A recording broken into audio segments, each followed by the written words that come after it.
Hi everyone! Today I'm going to be reading a book. This is called A Pocket for Corduroy. The author of this book, his name is Don Freeman. So he wrote the book and he is also the illustrator. So he is the person that made the pictures as well. So let's go ahead and open up and see what this book's all about. Late one summer afternoon, Lisa and her mother took their laundry to the laundromat. As always on such trips, Lisa carried along her toy bear, Corduroy. The laundromat was a very busy place at this hour. "Now, Corduroy, you sit right here and wait for me," Lisa said. "I'm going to help with our wash." Corduroy waited patiently, then suddenly perked up his ears.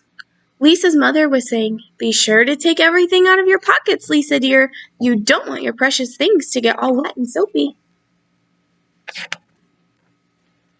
"Pockets?" said Corduroy. "I don't have a pocket." He slid off the chair. "I must go find something to make a pocket out of," he said, and he began to look around.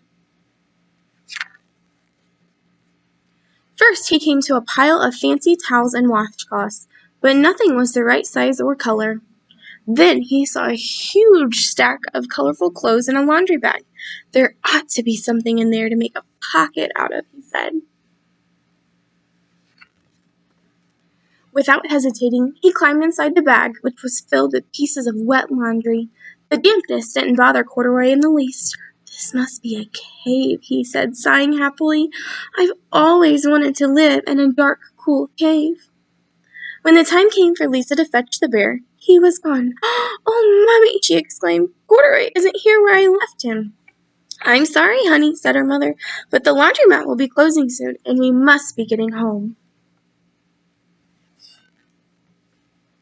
Lisa was reluctant to leave without Corduroy, but her mother insisted. "You can come back tomorrow," she said. "I'm sure he will still be here." As they left, a young man wearing an artist's beret was taking his clothes out of a wet laundry bag, the very bag that Corduroy had discovered. Before he knew it, Corduroy was being tossed together with all of the sheets, the shirts, the shorts, and the slacks. Uh-oh, Corduroy got tossed in the laundry. But just as the artist was shutting the glass door, Corduroy tumbled out onto the floor. "How in thunder did that bear ever get mixed up with all my things?" the artist wondered. Poor Corduroy was damp all over, which means he was kind of wet. "The least I can do for him is give him his overalls a good drying," said the man thoughtfully. He unbuttoned Corduroy's shoulder straps and put his overalls in the dryer. Corduroy grew dizzy as he watched the clothes spinning around, but the artist became inspired. "This would make a wonderful painting," he said as he took a sketch pad out of his pocket and began drawing the swirling colors. "I can hardly wait to get back to my studio." Finally, the dryer stopped whirling and the man gathered up the clothes. Then he helped Corduroy put on his warm, dry overalls. All at once, the manager of the laundromat called, "Closing time! Everybody out!" Corduroy was gently placed on top of the washing machine. "I wonder who that belongs to," said the artist as he was leaving. "Seems to me he should have his name someplace. He's too fine a fellow to be lost." As soon as the lights were turned off, Corduroy began his search again. He was surprised to see something so white glowing in the dark. "Maybe it's snow," he said excitedly. "I've always wanted to play in the snow." He accidentally tipped over the open-lidded box, and suddenly he was covered with soft, slippery soap flakes.